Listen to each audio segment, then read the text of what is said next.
Hello everybody, welcome to a new video. Oh, there is much sugar in the tea. What's wrong? I made a mistake. Let me tell you where the mistake is.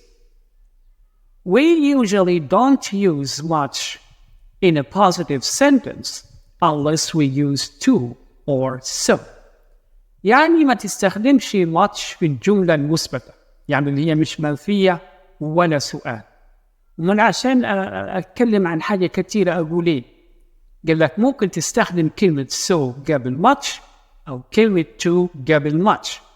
يبقى الجملة هتبقى كالآتي: There is so much sugar in the tea. Or there is too much sugar in the tea. أو ممكن تستغنى عن much خالص وتقول إيه؟